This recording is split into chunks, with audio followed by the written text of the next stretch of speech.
pals, guess what? We're gonna talk Kitamura today. I'm at Phillips Precision Medicraft with my buddy Johnny. We got this Kitamura behind us, and a lot of us think we have to fight for real estate, right? Real estate's expensive, and when we get smaller in our machines, we think, well, I'm gonna reduce the overall amount of torque and horsepower and machining capability of what I'm able to accomplish, right?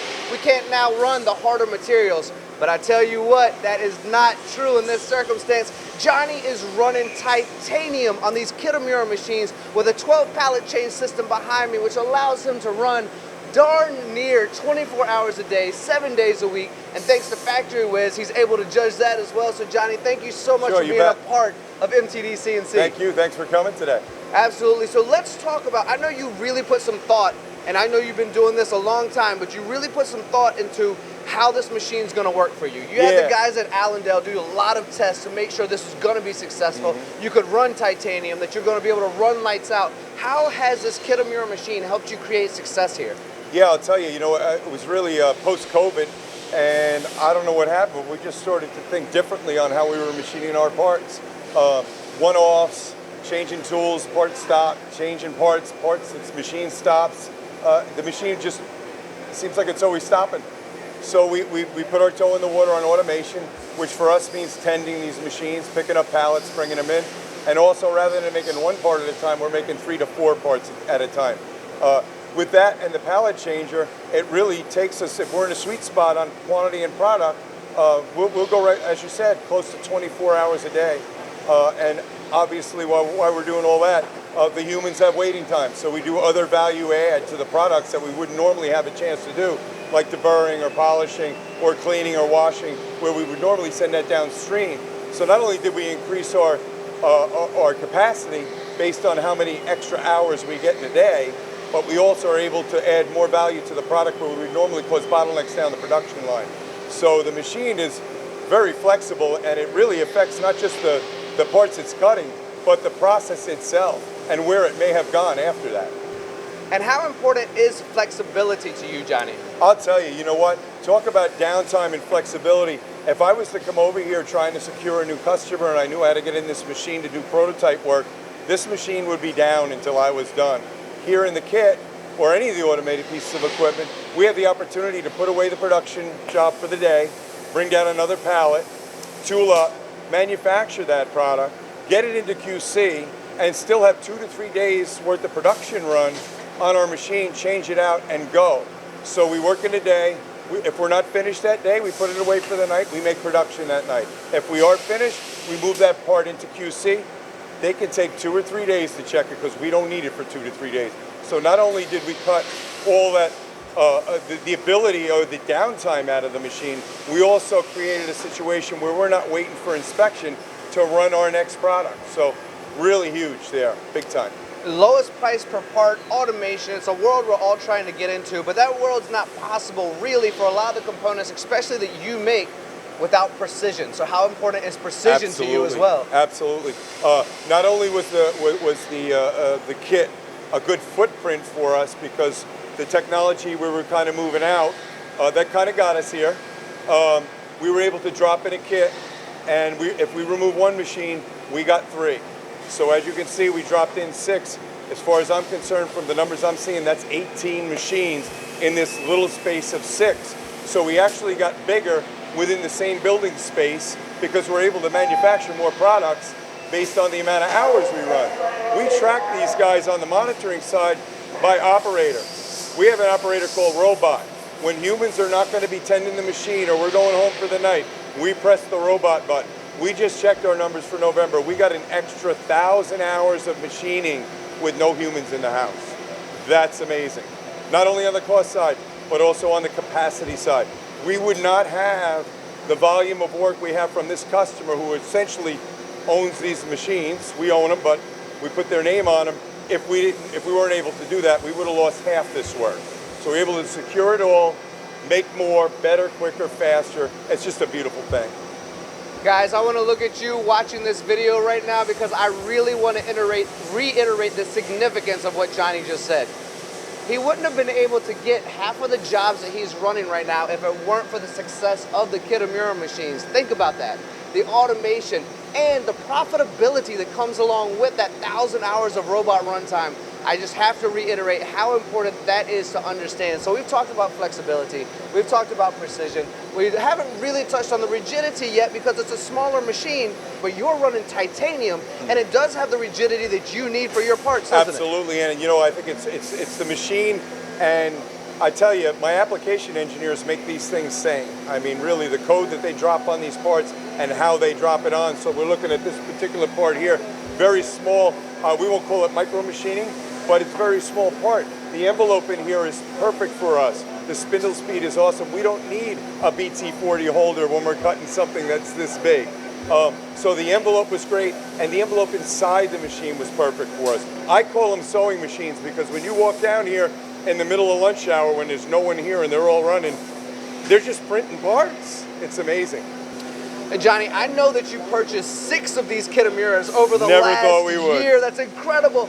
But how easy was it for you and your team to learn the software? I think it was a package situation. We bought it in, and then there was the installs and whatnot. We weren't doing laser alignment out of the gate and things to that effect. But after the first machine, we kind of worked all those bugs out. So really, we basically made room, kicked something old out the door, bought this new piece in. The install guys came on the Allendale side and worked without a hitch on. They knew what they were working on, and they scheduled it right through the end. As far as programming these machines, really you and a few other of the OEMs that we deal with really took us from Pro Engineer, which we've been using for years and years, off into Mastercam. Mastercam, in our opinion, was just a superior piece of software, and it really talks to your equipment very well. So if you can't talk to it, you can't cut precise parts. One thing you won't see out here, when we set up a job for the second time, there's no operators on these keyboards changing numbers and zeros and dots and points. Our setups are solid. We push a button, load the tools, laser set them, and we're off to the races. Well, you brought up Allendale briefly in that statement, but I'd like to touch on that a little bit more. What a history there. They've been your partners for a long time, guys, haven't they? You know, we got into the medical device world back in the 80s, and we're pretty much overrun by this company down in Jersey, not in this facility, but others, and we left all our other industries, aerospace, fluid control, nuts, bolts, all the things we were making, and went right into the medical side. We hooked up with Allendale. We bought our first hosses from them way back when, and really, back in the day, before GD&T and close tolerances and third thickness of a piece of paper and all the other stuff we worked to, the Haas equipment was perfect for what we were doing. We were an instrument supplier, and the machines were just perfect for what we were looking to do. So we continued to buy them, right up to 52 pieces of equipment just on the milling side, not to mention the screw machines, the mill turns, and the other things we purchased from Allendale. So it's been a long history, and we must have at least 115 pieces of equipment purchased out of Allendale by now.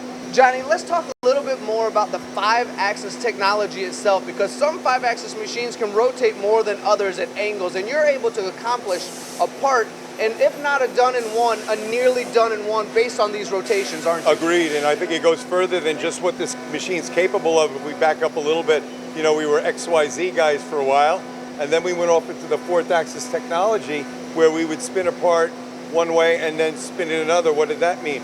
We had to make a lot of fixturing and whatnot. So we were a little behind the 8 ball when you talk about where we were with 5-axis technology opposed to others in the industry. We realized that. So what did we start doing? We started dropping these 5-axis yoke tables on our Haas's. It's good, it works, but they're not integrated into the machine. This machine is built with the 5-axis in place. Not only does it move and wrist out like our yoke tables do, but it also actually will tip past 90 degrees.